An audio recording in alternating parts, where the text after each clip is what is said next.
So, lovely box from the people on WizKids. Let's give it an open. Let's see what we can find out. You won't be able to hear any of the sound of the box being torn open because I'm talking over it, because that's how we do these things at STARBURST magazine. Let's get my hands into it. WizKids, of course, make lovely toys for gaming types. And, oh, there's a load of reorder codes. Whoops. Don't need those. This is Dwarf Dwindling Empire Fighter. So this is Critical Role, that popular TV show, streaming show where voice actors, nerdy-ass voice actors as they call themselves, play Dungeons and Dragons. And Critical Role is D&D, but it's its own thing. Wildemont and that entire setting has its own unique monsters and characters, such as the Dwendalian Empire and the Aurorian Nullifier, which I believe is absolutely hideous.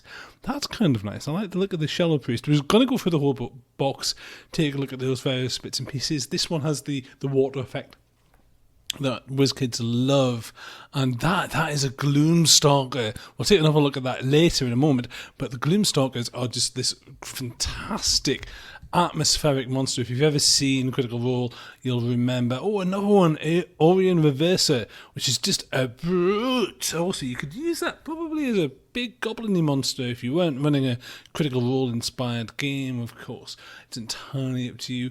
Corespawn, Emissary and Seer. More Matt Mercer creepiness.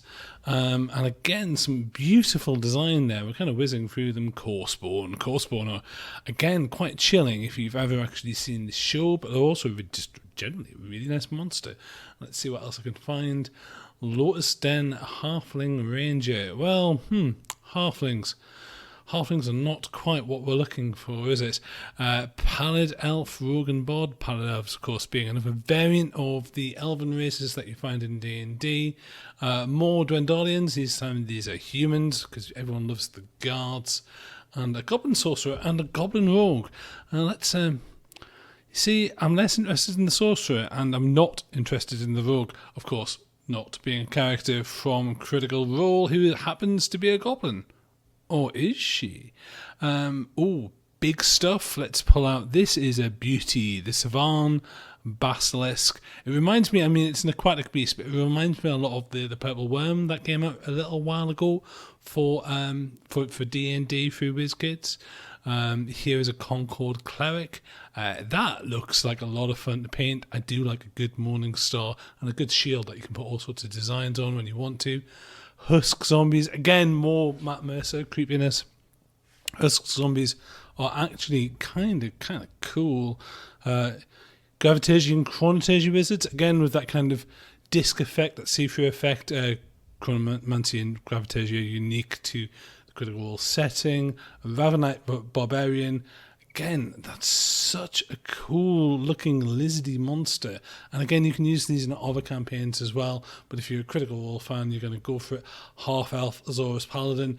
Those who are into the show will notice that what they've done here is they've provided models that, if you were heavily inspired by Critical Role, you could create characters very close to. Echo Knights, that's a kind of fighter who can summon a duplicate. They're a really powerful class that I think breaks the action economy of the game, but that's not something we're going to talk about right now. Let's get the camera to focus. These hobgoblins, I love a good hobgoblin. He looks quite devilish as well, and the hollow ones as well. So this might be complete gobbledygook to people who are not into Critical Role, but trust me, if you've watched the show on any level, these are lovely. Of course, a bugbear is a bugbear is a bugbear regardless of setting, and there's actually, you get lots of goblins, you get lots of orcs, you don't get a lot of bugbears, even though they're basically fuzzy orcs. So yeah, let's see if we can rip into some of the packs. I'm not going to do all of them because we'll be here all day, but let's take a quick look at the Shadow Priest. And again, let's tear open the blister. I miss blisters from other miniature ranges. I like that WizKids do have the kind of the hang on the shelf blisters. And again, I love the kind of the water effect. You can use translucent paint. There's various places do that, and obviously you will need it detaches, so you can paint it if you want to. You can always attach it with a spot of glue if you want. But yeah. Lovely shot of my setup there. The Alorian Reverser, I just think it's just a great brutish looking model here.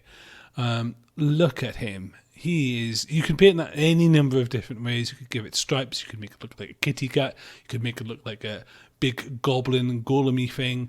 Let's just see if we can get the camera to focus. There we go.